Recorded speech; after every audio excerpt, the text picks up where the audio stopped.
ಪ್ರತಿಯೊಬ್ಬ ವ್ಯಕ್ತಿಯ ಅಂತರಾಳದಲ್ಲಿ ಪರಮಾತ್ಮ ಇರ್ತಾನೆ. ಅವ ಯಾವತ್ತೂ ನಮ್ಮ ಗಮನಿಸ್ತಾನೆ, ನಮ್ಮನ್ನು ನೋಡ್ತಾನೆ. ಅದಕ್ಕೆ ಕಡ್ಕೊಳ ಮಡಿವಾಳಪ್ಪನವರು ನಾವು ಯಾವ ಸಮಯದವರು ಅಂದ್ರೆ 3 ಸಮಯದವರು. ನಾವು ಯಾರಿಗೆ ಗೊತ್ತೇ ಇಲ್ಲ ನಾವು ಯಾವ ಸಮಯದವರು ಅಂದ್ರೆ ನಾವು 3 ಸಮಯದವರು ಅಂತ ಗೊತ್ತಿಲ್ಲ ಯಾರಿಗೆ. ಜಾಗ್ರ, ಸ್ವಪ್ನ, ಸುಷುಪ್ತಿ 3 ಸಮಯದವರು ನಾವಲ್ಲ. ಆ 3 ಸಮಯವನ್ನು ತೋರ್ತಕ್ಕಂಥವು ಯಾರು ಅಂದ್ರೆ ಪರಮಾತ್ಮ. ಇವು 3 ಸಮಯವನ್ನು ಗಮನಿಸ್ತಾನಂತ. ಜಾಗ್ರ, ಸ್ವಪ್ನ, ಸುಷುಪ್ತಿ. ಸ್ವಪ್ನದಾಗಿರ್ತಾನೆ, ಜಾಗ್ರದಾಗಿರ್ತಾನೆ, ಸುಷುಪ್ತಿ ಅವಸ್ಥೆ ಒಳಗೂ ಅವನೇ ಇರ್ತಾನೆ. ಈ 3 ಅವಸ್ಥೆಗಳನ್ನು ಗಮನಿಸ್ತಾನ ಪರಮಾತ್ಮ. ಅದಕ್ಕೆ ಜಯ ಹೊಡೆದ್ರಿಂದ ಆ ಪರಮಾತ್ಮ ಜಾಗ್ರತೆ ತೋರ್ತಾನಂತ ಶಾಸ್ತ್ರ ಹೇಳ್ತದ. ಆ ಪ್ರಕಾರವಾಗಿ ನೀವು ಜಯ ಹೊಡೆದ್ರಿ ಅಂದರೆ ಎಷ್ಟು ಖುಷಿ ಅನ್ನಿಸ್ತದೆ ನೋಡ್ರಿ.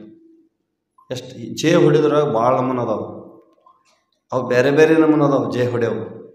ಆದರೆ ಇಲ್ಲಿ ಹೊಡೆಯೋದು ಬೇರೆ, ಅಲ್ಲಿ ಊರ ಹೊರಗಿರ್ತಾವ ಅಡ್ಡಗಳು ಅದ್ರಾಗ ಹೊಡೆಯೋದು ಬೇರೆ, ಮತ್ತು ಇನ್ನೊಂದು ಸ್ವಲ್ಪ ಏನಾರ ಬೇರೆ ಬೇರೆ ಇರ್ತಾವೆ ಅಲ್ಲಿ ಹೊಡೆಯೋದು ಜಯ ಹೊಡೆಯೋದು ಬೇರೆ.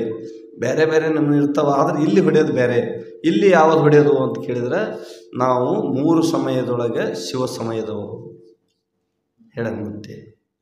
ಮತ್ತೆ ಮಡಿವಾಳಪ್ಪನವ್ರು ಅಂತಾರೆ 3 ಸಮಯದೊಳಗೆ ನಾವು ಶಿವ ಸಮಯದವರು. ಇಲ್ಲಿ ಇರ್ತಕ್ಕಂಥದ್ದು ಶಿವ ಸಮಯ ಅಂತ ಭಾವಿಸ್ಕೊಂಡು ಎನ್ನ ಆರಾಧ್ಯ ದೈವನನ್ನು ಸ್ಮರಣೆ ಮಾಡಿ ಮಹಾತ್ಮರ ಮಡಿವಾಳ ಶಿವಯೋಗಿಗಳ ಜಾತ್ರೆ ಅಂಗವಾಗಿ ನಡೀತಕ್ಕಂಥ ಪ್ರವಚನ ಕಾರ್ಯಕ್ರಮದ ಇವತ್ತಿನ ವಿಷಯ ಮಂಡನೆ ಮಾಡಿರ್ತಕ್ಕಂಥ ಶ್ರೋತ್ರಿಯ ಬ್ರಹ್ಮಿಷ್ಠ ಈರಣಶಾಸ್ತ್ರಿಗಳಲ್ಲಿ ಮತ್ತು ಗವಾಯಿಗಳಲ್ಲಿ, ತಬಲಾಜಿಯವರಲ್ಲಿ, ನಂದಿಕೂರಿನಿಂದ ಬಂದಂಥ ವೀರೇಶ ಸದ್ಭಕ್ತರಲ್ಲಿ ಮತ್ತು ಪರೂರಿನಿಂದ ಬಂದಂಥ ಸದ್ಭಕ್ತರಲ್ಲಿ, ಸನ್ಮಾನಗೊಂಡಿರ್ತಕ್ಕಂಥ ಅತಿಥಿಗಳಲ್ಲಿ, ತಾಯಂದಿರಲ್ಲಿ, ದಾನಿಗಳಲ್ಲಿ, ನಿಮ್ಮೆಲ್ಲರಲ್ಲಿರ್ತಕ್ಕಂಥ ಪರಮಾತ್ಮನಿಗೆ ಶರಣಾರ್ಥಿಗಳು. ಇವತ್ತಿನ ವಿಷಯ ಎಲ್ಲ ಕೇಳಿರಿ, ಭಾಳ ಚಂದ ಕೇಳಿರಿ. ಶಾಸ್ತ್ರಿಗಳು ಹೇಳ್ಯಾರ, ನಾ ಏನು ಹೇಳೋದು ಬೇಕಾಗಿಲ್ಲ. ನಮ್ದೇನು ಹೇಳೋದು, ಅವರೆಲ್ಲ ಹೇಳಿದ ಮೂಲಕ ನಾವು ಸ್ವಲ್ಪ ಅವ್ರು ಹೇಳಿದ್ದು ತುದಿ ಹೇಳೋದು. ಈಗ ತುದಿ ತಿಂತಾವೆ ನೋಡಿ ಜೋಳ ಹೊಲ್ದಾಗ, ತೆನಿ ತಿಂದು ಹೊಲ್ದಾಗ ಹೋದಗಳೇ ಅವ್ರು ಇರ್ತಾನೆ ಎಲ್ಲ ಸಜ್ಜು ಮಾಡ್ಯಾರ. ನಾವೆಲ್ಲ ಸುಮ್ಮ ಒಂದು ವಿಷಯ ಯಾವ ಥರ ಕಟಿಬೀಟಿ ಒಂದಿನ ಹೋಗೋದು ಲಟಿಪೀಟಿ, ಹೌದಿಲ್ಲ? ಯಾವ ಥರ ಕಟಿಬೀಟಿ ಒಂದಿನ ಹೋಗುವುದು ಲಟಿಪೀಟಿ ಅಂದನ್ ಮಡಿವಾಳಪ್ಪ. ಎಷ್ಟು ಚಂದ, ಎಷ್ಟು ಶಬ್ದ ಜೋಡಣೆ, ಎಷ್ಟು ಮಹತ್ವದಂಥ ಶಬ್ದಗಳನ್ನು ಎಲ್ಲಿ ಆಯ್ಕೆ ಮಾಡ್ಯಾನೋ, ಎಲ್ಲಿ ತಂದನೋ ನಮಗೇನು ಗೊತ್ತಿಲ್ಲ. ಅವು ಯಾರಿಗೆ ಬರಂಗಿಲ್ಲ. ಅವು ಬ್ರಹ್ಮಜ್ಞಾನಿ ಯಾರಿಗಿರ್ತದೋ ಅವ್ರಿಗೆ ಬರ್ತಾವೆ. ಬೇಗಳು ಬರೋರಿಗೆ ಅವು ಬೇರೆ, ಚಾಡ ಹೇಳೋರಿಗೆ ಅವು ಬೇರೆ ಬರ್ತಾವೆ, ವಂಚನೆ ಮಾಡೋ ಅವು ಬೇರೆ ಬರ್ತಾವೆ. ಅವು ಒಂದೊಂದು ಉದ್ಭವ ಆಗ್ತಿರ್ತಾವೆ ಒಳಗೆ. ಇಲ್ಲಿ 10 ಮಂದಿ ಭಾಳ ಬೇರಿಕೆ ಅಂತ ಹೇಳಿ ಮಡಿವಾಳಪ್ಪ. 10 ಮಂದಿ ಒಳಗೆ ಭಾಳ ಬೇರಿಕೆರ. 10 ಇಂದ್ರಿಯಗಳು ಬರ್ತವೆ ಇದ್ರೊಳಗೆ. 10 ಇಂದ್ರಿಯಗಳು, ಅವು ಒಂದೊಂದು ಇಂದ್ರಿಯಗಳು ಒಂದೊಂದು ಕೆಲಸ ಮಾಡ್ತಾವೆ. ಅವು ಇಂದ್ರಿಯಗಳನ್ನು ಬಗ್ಗು ಬಡಿಬೇಕಾದ್ರೆ ಯಾವುದು ಶಮನ ಇಲ್ಲ. ಅದಕ್ಕೆ ಶಿವಮಂತ್ರನೇ ಶಮನ. ಮತ್ತು ಎದರ್ನಿಂದನೂ ಅಂಜಂಗಿಲ್ಲ ಅವು ಎದಕ್ಕೂ ಅಂಜಂಗಿಲ್ಲ. ಅವು ಶಿವನ ಮಂತ್ರದಿಂದೇ ಅಂಜುತ್ತಾವು. ಯಾವ ಥರ ಕಟಿಬಿಟ್ಟಿ ಒಂದಿನ ಹೋಗೋದು ಲಟಿಪೀಟಿ. ಮುಂಜಾನೆ ಹಿಡಿದು ಸಂಜೆ ತನಕ ಎಷ್ಟು ಕಟಿಬಿಟ್ಟಿ, ಎಷ್ಟು ಹೈರಾಣ, ಎಷ್ಟು ತಿಪ್ಪಲ, ಎಷ್ಟು ಸುಳ್ಳು ಹೇಳೋದು, ಎಷ್ಟು ಹೈರಾಣ. ಇಷ್ಟೆಲ್ಲ ಮಾಡಿ ದಂಡಿಗೆ ಹಚ್ಚಿದೆವು ನಾವು. ಇಲ್ಲ, ಹಚ್ಚೋದು ಆಗಲಿಲ್ಲ ನಮಗೆ. ಸುಮ್ಮನೆ ಮುಂಜಾನೆ ಎದ್ದು ಸಂಜೆ ತನ ಹುಟ್ಟಿನ ಹಿಡಿದು ಸಾಯಿತನ ಬರೀ ಕಟಪಟದಾಗೆ ಸತ್ಯವ ನಾವು. ಇಷ್ಟೆಲ್ಲ ಕಟಪಟ ಮಾಡೀವಿ ಅನ್ನುವಂಥ ಅರಿವಿನೊಳಗೆ ನಮ್ಮದೇ ಆಗಿರ್ತಕ್ಕಂಥ ಒಂದು ಸಮಯವನ್ನು ಪರಮಾತ್ಮ ನಮ್ಮನ್ನು ಹುಟ್ಟಿಸ್ಯಾನಲ್ಲ, ನಮ್ಮನ್ನು ಇಷ್ಟು ಬೆಳೆಸ್ಯಾನಲ್ಲ, ಈ ಜನ್ಮ ಕೊಟ್ಟಾನಲ್ಲ, ಇಷ್ಟೆಲ್ಲ ಕೊಟ್ಟಿರ್ತಕ್ಕಂಥ ಪರಮಾತ್ಮನ ಧ್ಯಾನ ನಾವು ಮಾಡಲಿಲ್ಲ ಅಂದ್ರೆ ನಾವು ವಂಚನೆ ಮಾಡ್ದಂಗೆ ಆಗ್ತದೆ, ಪರಮಾತ್ಮನಿಗೆ ದ್ರೋಹ ಬಗ್ದಂಗೆ ಆಗ್ತದೆ, ಈ ಜನ್ಮಕ್ಕೆ ದ್ರೋಹ ಬಗ್ಸ್ಕೊಂಡಂಗೆ ಆಗ್ತದೆ. ಹಂಗೆ ನಮ್ಮ ಜೀವನ ಪರಮಾತ್ಮನ ಕಡೆಗೆ ನೆನಪಿರಬೇಕು. ನಮ್ಮ ಧ್ಯಾಸ ಸಣ್ಣ ಹುಡುಗ ಮದುವೆ ಆದ ಹುಡುಗ ಕೇಳ್ರಿ, ಯಾವತ್ತೂ ಹೆಂಡತಿ ಧ್ಯಾಸ ಇರ್ತದೆ ಅವನಿಗೆ. ಒಬ್ಬ ಕಬೀರದಾಸರು ಹೆಂಡತಿ ಧ್ಯಾಸ ಆಯ್ತತ್ತ ಅವನಿಗೆ. ಹೆಂಡತಿ ನೆನಪಾಯ್ತತ್ತ, ರಾತ್ರಿ ಹೋಗ್ಬೇಕಂತ ನೆನಪು ಮಾಡ್ಕೊಂಡ ಹೋದ ಒಂದು ದೊಡ್ಡ ಹಳ್ಳ ಬಂದಿತ್ತು, ದಾಡ್ದ ಹೆಂಡತಿ ಬಲ್ಲಿ ಹೋದ. ಹೆಂಗೆ ಹೋಗ್ಬೇಕು? ರಾತ್ರಿ ಬಾಗಿಲು ಮುಚ್ಚದ, ರಾತ್ರಿ ಒಂದಾಗ್ಯದ. ಕಬೀರದಾಸರು, ತುಳಸಿದಾಸರು, ಹಾವ ಇಳಿಬಿತ್ತಿತ್ತ. ಅವ್ರ ಕಿಟಕಿ ಹಿಡ್ಕೊಂಡು ಹಾವ ಇಳಿಲಕತ್ತಿತ್ತ. ಹಾವು ಹಿಡ್ದು ಹಬ್ಬೇನತ್ತವ. ಹಾವು ಹಿಡ್ದು ಹಬ್ಬಿದ್ನಂತ, ನೀ ಹಗ್ಗ ಕಟ್ಟಿದ್ದೆಲ್ಲ ಬರೋದು ನೋಡಿ ಬರ್ತಾನಂತ ಹೇಳಿ ನೀ ಹಗ್ಗ ಕಟ್ಟಿದ್ದೆಲ್ಲ ಹಗ್ಗ ಹಿಡ್ದು ಹಬ್ಬಿನಿ ಅಂದಂತ. ಹೆಣ್ತಿ ಅಂದಂತ, ಇಷ್ಟು ರಾತ್ರಿಗೆ ಯಾಕೆ ಬಂದಿದೆ, ಏನು ಕೆಲಸ?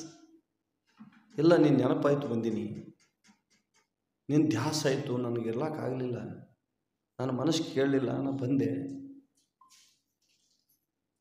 ಆಕೆ ಅಂದತ್ತು ಒಂದು ಮಾತು, ಈ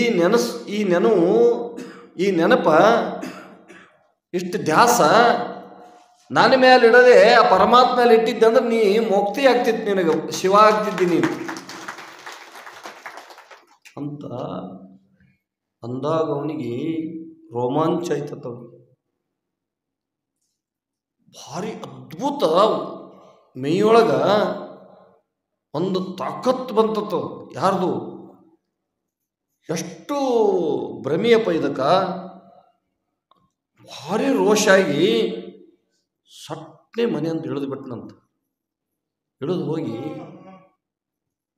ಹರಿ ಪರಮಾತ್ಮನ ಧ್ಯಾನದೊಳಗೆ ತಲ್ಲೀನಾಗಿ ತುಳಸಿದಾಸ ಹೋಗಿ ದೊಡ್ಡ ಸಂತ, ಪರಮಾತ್ಮ ಸ್ವರೂಪ ಅದ. ಇವತ್ತು ಅವನ್ನ ನೆನೆಸ್ಕೋತೀವಿ. ಎಷ್ಟು ವರ್ಷ?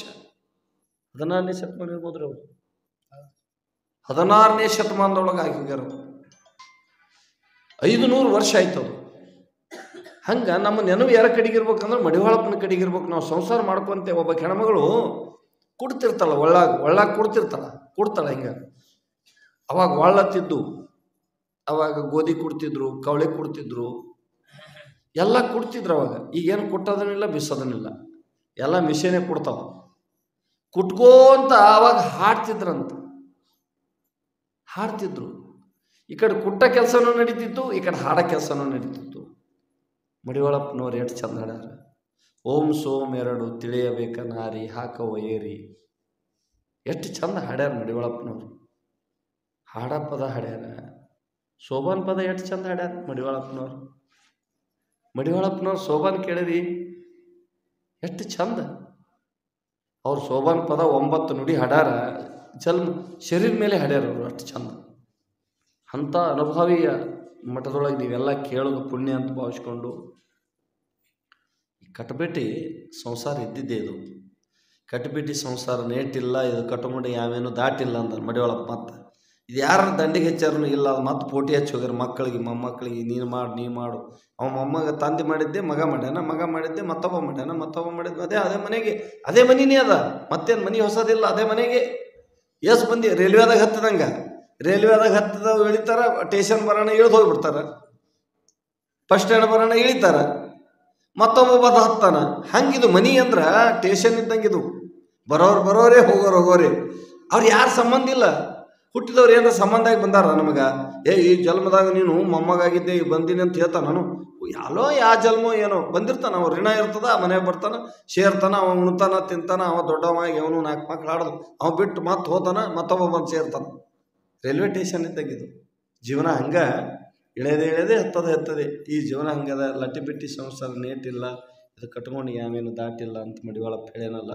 ಹಂಗೆ ಇದು ಕಟಪಟ್ಟು ಮಾಡೋದ್ರೊಳಗೆ ಒಂದಿಷ್ಟು ಕಡೆಗೆ ಮಡಿವಾಳಪ್ಪನ ಕಡೆಗೆ, ಗುರುವಿನ ಕಡೆಗೆ ನೀವೆಲ್ಲರ ಧ್ಯಾಸ ಇರಲಿ. ನೀವು ಕೊಟ್ಟದ್ದು, ನೀವು ದಾನ ಮಾಡಿದ್ದು, ನಿಮ್ಮ ಸೇವಾ ಮಾಡಿದ್ದು ಪರಮಾತ್ಮ ಮುಡ್ತದ. ನಾವು ಹೆಂಡ್ರ ಮಕ್ಕಳಿಗೆ ಮಾಡಿದ್ದು ಅದು ಹೆಂಡ್ರ ಮಕ್ಕಳಿಗೆ ಆಯ್ತದ, ನಮಗೇನು ಸಂಬಂಧ ಇಲ್ಲ. ವಾಲ್ಮೀಕಿಗೆ ಬಂದು ಕೇಳ್ದ, ಏನು ಕೇಳ್ದ? ಪರಮಾತ್ಮನೇ ಬಂದು ಭೇಟಿ ಆದ. ಒಂದ್ಸಕ್ಕೆ ದಿನ ಹೊಡೆದು ಮನೆಗೆ ಹಾದಿಕೂರು ಹೊಡೆದೊಡ್ದು ರೊಕ್ಕ ಕಸ್ಕೊತಿದ್ದ, ಬುತ್ತಿ ಕಸ್ಕೊತಿದ್ದ, ಎಲ್ಲ ಕಸ್ಕೊಂಡು ಹೆಂಡ್ರ ಮಕ್ಳಿಗೆ ಒಯ್ದು ಕೊಡ್ತಿದ್ದ. ಒಂದಿನ ಪರಮಾತ್ಮನ ಇವನಿಗೆ ಒಂದು ಪರೀಕ್ಷೆ ಮಾಡ್ಬೇಕಂತೇಳಿ ಬಂದು ಸಾಕಾಗಿ ಏನಪ್ಪ ಹಿಡಿದು ಇವನಿಗೆ, ನಿನ್ನ ಬಳಿ ಎಷ್ಟು ರೊಕ್ಕ ಕೊಡು, ಏನೇನಾದ್ರು ಕೊಡು ಅಂದ. ಕೊಡ್ತೀನಿ ಸಮಾಧಾನ ಮಾಡು. ನೀ ಯಾಕೆ ಮಾಡ್ತೇಪ್ಪ ಹಿಂಗೆ? ನನ್ನ ಹೊಟ್ಟೆ ಅದ, ನನ್ನ ಹೆಂಡ್ರ ಮಕ್ಕಳಾರ, ಇದು ಮಾಡೋದು ಪಾಪ ಆಗ್ತದೆ. ಇದು ನೀವು ಮಾಡೋದು ಕೆಲಸ, ಇದು ಪುಣ್ಯದ ಕೆಲಸ ಅಲ್ಲ, ಪಾಪ ಆಗ್ತದ.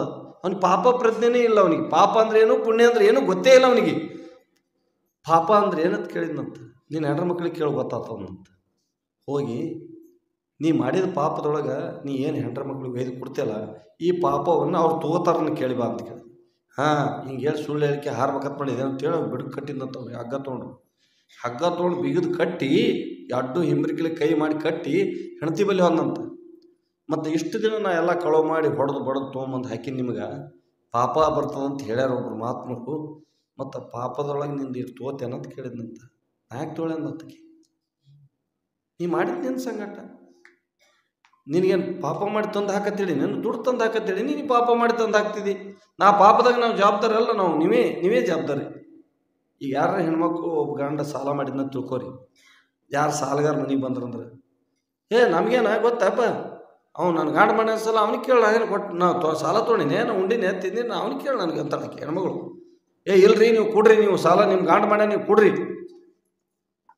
ನಮಗೇನು ಸಂಬಂಧ ರೀ, ನಮ್ಮ ಮಾಲಕರು ಮಾಡ್ಯಾರ, ಅವ್ರಿಗೆ ಕೇಳ್ರಿ ಸಾಲ. ಅಕ್ಕಿಗೆ ತೊಗೊಳಲ್ಲ ಅಂದ, ಮಕ್ಳಿಗೆ ಕೇಳ್ದ, ಮಕ್ಕಳು ತೊಗೊಳಲ್ಲ ಅಂದರು, ಎಲ್ಲರಿಗೆ ಕೇಳ್ದ, ತೊಗೊಳಲ್ಲ ಅಂದ್ಗಳೇ ಸೀದಾ ಬಂದು ಆ ನಾರದಾಗ ಕಾಲು ಬಿದ್ದು ತೊಗೊಳಲ್ಲ ಅಂತಾರ್ರಿ. ಅಪ್ಪ ಇದೇಪ್ಪ ನೀ ಮಾಡಿದ ಪಾಪ ಆಗ್ತದಂತ ಹೇಳಿ ದೊಡ್ಡ ಸ್ವಂತಾಗಿ ವಾಲ್ಮೀಕಿ ಋಷಿ ಅನ್ಸ್ಕೊಂಡು ಅಂಥ ಭಾವನೆಗಳನ್ನು ವ್ಯಕ್ತ ಆದವು. ಅದಕ್ಕೆ ಬದುಕು ಭಾಳ ದೊಡ್ಡದದ ಅನ್ನುವಂಥದ್ದನ್ನು ಇವತ್ತಿನ ವಿಷಯ. ಯಾವ ಥರ ಕಟ್ಟಿಬಿಟ್ಟು ಒಂದಿನ ಹೋಗೋದು ಲಟ್ಟಿಬಿಟ್ಟು ಸತ್ತು ಹೋಗ್ತೀವಿ ಅನ್ನೋದು ಗೊತ್ತದ, ನಮ್ಗೆ ಗ್ಯಾರಂಟಿ ಅದ. ನಾವು ಸಾಯ್ತೀವಿ ಅನ್ನೋದು ನಿಮ್ಗೆ ಗ್ಯಾರಂಟಿ ಅದಲ್ಲ. ಹುಟ್ಟಿದ ಮಾಡಕ್ಕೆ ನಮ್ಮ ಸಾವು ಚಾಲನೆ ಅದ, ಬೆನ್ನಿಂದೇ ಹೊಂಟದ. ನಮ್ಮ ಜೊತೆಗೆ ಹೆಂಗೆ ಮನುಷ್ಯನ ನೆಳ್ಳು ಹೆಂಗೆ ಬರ್ತದ, ಹಂಗೆ ನಮ್ಮ ಜೊತೆಗೆ ಸಾವು ಇರ್ತದ. ಮನುಷ್ಯನ ನೆಳ್ಳಿನ ರೂಪದೊಳಗೆ ಸಾವು ನಮ್ಗೆ ಹಿಂದೆ ಇರ್ತದ. ಆ ಸಾವನ್ನು ತಡ್ಕೊಳ್ಳೋಕ್ಕೆ ಮಹಾತ್ಮನ ಪಾದಕ್ಕೆ ಅರ್ಪಣೆ ಗುರುವಿಗೆ ಅರ್ಪಣೆ ಮಾಡಬೇಕು. ನಿಮಗೆಲ್ಲ ಸಾವು ಹುಟ್ಟುವುದನ್ನು ಕಳೆಯೋನು ಯಾರು ಅಂತ ಕೇಳಿದ್ರೆ, ಶಿವನಿಗೂ ಆಗಲ್ಲ, ವಿಷ್ಣುನಿಗೂ ಆಗಲ್ಲ, ಬ್ರಹ್ಮನಿಗೂ ಆಗಲ್ಲ, ಗುರು ಬಿಟ್ಟರೆ ಮತ್ತೆ ಯಾರಿಗೆ ಆಗಲ್ಲ ಅಂತ ಹೇಳಿದರು. ನಗರೋರಧಿಕಂ ಅಂದ್ರವರು ಶರಣರು. ಗುರುವಿನಕ್ಕಿಂತ ದೊಡ್ಡವ ಯಾರೂ ಅಲ್ಲಪ್ಪ ಅನ್ನುವಂಥ ಮಾತು ಹೇಳ್ಕೊಂಬಂದಂಥ ಅನುಭವ. ಗುರುವಿನ ಮಕ್ಕಳಾರಿ, ದೀಕ್ಷಾ ತಗೋರಿ. ಈ ಜನ್ಮ ಕೊನೆಗದ, ಮುಂದೆ ಸಿಗಂಗಿಲ್ಲ ನಿಮ್ಗೆ. ಈ ಜನ್ಮ ಮಾತು ಹುಟ್ಟಿ ಬರ್ತೀವಿ ಅಂದ್ರೆ ಆಗಂಗಿಲ್ಲ. ಗುರುವಿನ ಮಹಾಮಂತ್ರವನ್ನು ಪಠನ ಮಾಡಿರಿ, ನಿಮ್ಮ ಜನ್ಮ ಸಾರ್ಥಕ ಆಗ್ತದೆ. ನಾವು ಮಾಡಿದ ಪಾಪ ಹೋಗ್ತದೆ, ನಾವು ಹಿಂದಿನ ಜನ್ಮದ ಪಾಪ ನಾಶ ಆಗ್ತದೆ. ಗುರುವಿನ ಮಕ್ಕಳಾಗಿ ಭಗವಂತನ ಧ್ಯಾನದೊಳಗೆ ಇದ್ದು ರೊಟ್ಟಿ ಎಷ್ಟು ಶರಣರ ಕಲ್ಯಾಣದೊಳಗೆ ಎಲ್ಲ ತ್ಯಾಗ ಮಾಡಿ ಬಸವಣ್ಣನ ಆಸ್ಥಾನದೊಳಗೆ ಎಲ್ಲ ಶರಣರು ಮನೆ ಮಠ ಬಿಟ್ಟು ಪರಮಾತ್ಮನ ಧ್ಯಾನದೊಳಗೆ ಇದ್ದರು. ಹಂಗೆ ಮಡಿವಾಳಪ್ಪನ ಮಠದೊಳಗೆ ಕಡ್ಲೇವಾಡ ಸಿದ್ದಪ್ಪನಂಥವ್ರು, ರಾಮಪ್ಪನಂಥವ್ರು, ಚನ್ನೂರು ಜಲಾಲ್ ಸಾಹೇಬನಂಥವ್ರು, ಎಷ್ಟು ಮಂದಿ, ನೂರಾರು ಮಂದಿ ಶಿಷ್ಯರು ಮಡಿವಾಳಪ್ಪನ ಉಪದೇಶವನ್ನು ಕೇಳಿ ಮುಕ್ತರಾದರು. ಅವ್ರ ಹೆಸರು ಇನ್ನೂ ಅದ. ಹಂಗೆ ನಮ್ಮ ಜನ್ಮನ ಪಾವನೆ ಮಾಡ್ಕೋಬೇಕು ಅನ್ನುವಂಥ ಮಾತನ್ನು ಈ ಸಂದರ್ಭದಲ್ಲಿ ಹೇಳಿ, ಕುರ್ನಳ್ಳಿ ಒಳಗೆ ಶರಣರ ಪುರಾಣ ಮಂಗಲದ. ನಾನು ಕಾಯ್ಲಕತ್ಯಾರ, ಅವ್ರು ಫೋನ್ ಮಾಡಕತ್ಯಾರ, ಇವತ್ತು ಪುರಾಣ ಮಂಗಲದ. ನಾನು ಒಬ್ಬನೇ ಅವ್ರ ಕಾರ್ಯಕ್ರಮಕ್ಕೆ ಯಾರು ಸ್ವಾಮಿಗಳು ಕರೆದಿಲ್ಲ, ನಮ್ಮ ಮೇಲೆ ಮುಗಿಸೋ ಸಲಹೆಗೆ ಕರೆಯಕತ್ಯಾರ. ನಾವು ಹೋಗಬೇಕು. ನೀವೆಲ್ಲರೂ ಶಾಂತ ರೀತಿಯಿಂದ ಮಂಗಲ ಮಾಡಿ ಪ್ರಸಾದ ಮಾಡಿಕೊಂಡು ಮತ್ತು ಮುಂದಿನ ವ್ಯವಸ್ಥೆ, ಜಾತ್ರೆ ವ್ಯವಸ್ಥೆಗೆ ನಿಮ್ಮೆಲ್ಲರ ತನು ಮನ ಧನ ಸೇವೆ ಸಲ್ಲಿಸಿ ಎಲ್ಲರೂ ಕೃತಾರ್ಥರಾಗಿರಿ ಅನ್ನುವಂಥ ಮಾತನ್ನು ಈ ಸಂದರ್ಭದಲ್ಲಿ ಹೇಳಿ, ನೀವು ಕೊಟ್ಟಂಥ ದಾನ ಸಾವಿರಾರು ಹೊಟ್ಟೆ ತುಂಬ್ತದೆ, ಸಾವಿರಾರು ಮಂದಿಗೆ ನೆತ್ತಿ ತುಂಬ್ತದೆ. ನೀವು ಕೊಟ್ಟಂಥ ದಾನದಿಂದ ಎಷ್ಟೋ ಸಂತೃಪ್ತಿಯಾಗಿ ನಿಮಗೆ ಪುಣ್ಯ ಬರಲಿ ಅಂತ ಹರಿಸಿ ಹೋಗ್ತಕ್ಕಂಥ ದಾನ. ನಿಮ್ಮ ಹೆಂಡ್ರ ಮಕ್ಕಳು ಉಣಿಸಿದ್ದು ಯಾರೂ ಉಪಕಾರ ಹಚ್ಕೊಂಡಿಲ್ಲ. 4 ಜನ ಉಂಡು ಹೋದದ್ದು ಏನಪ್ಪ ಕಡ್ಕೊಳಕ್ಕೆ ಹೋಗಿ ಏನು ಚಂದ ಊಟ ಮಾಡಿದೀವಿ, ಪುಣ್ಯಾತ್ಮರು ಪ್ರಸಾದ ಮಾಡಿದ್ರು ಮಠದೊಳಗೆ, ಯಾರು ನೀವು ಕೊಟ್ಟು ಪ್ರಸಾದ ಮಾಡಿದ್ದು ಆ ಪುಣ್ಯ ನಿಮಗೆ ತಡ್ತದೆ ಅನ್ನುವಂಥ ಮಾತನ್ನು ಈ ಸಂದರ್ಭದಲ್ಲಿ ಹೇಳಿ, ನಮ್ಮ ನಂದಿಕೂರ ವೀರೇಶ್ ಅವರು ಬಂದು ಬೆಲ್ಲ ಅಕ್ಕಿ ದಾಸೋಹ ಕೊಟ್ಟು ಅವರು ಮಡಿವಾಳಪ್ಪನ ಆಶೀರ್ವಾದ ತೊಗೊಂಡು ಈ ಹೆಂಗೆ ಭಾವ ದಾಸೋಹ ಶರಣರು ಕಲಿಸಿ ಹೋದಂಥ ದಾರಿ ಇದು. ಕಲಬುರಗಿ ಶರಣ ಬಸಪ್ಪ ಬಸವಾದಿ ಶರಣರು ದಾಸು ಮಡಿವಾಳಪ್ಪನವ್ರಂತರ ಆಸು ಈಸು ದಾಸೋಹ ಮಾಡಿದರೆ ಈಶನ ನೆನೆದರೆ ಕಡಿಮೆ ಏನು ಅನ್ನುವಂಥ ಮಾತು ಹೇಳ್ಯಾರ. ದಾಸೋಹ ಮಾಡೋದ್ರಿಂದ ನಮ್ಮ ಜನ್ಮ ಪಾವನ ಆಗ್ತದೆ ಅನ್ನುವಂಥ ಮಾತನ್ನು ಹೇಳಿ ನನ್ನ 4 ಮಾತುಗಳು ವಿರಾಮ.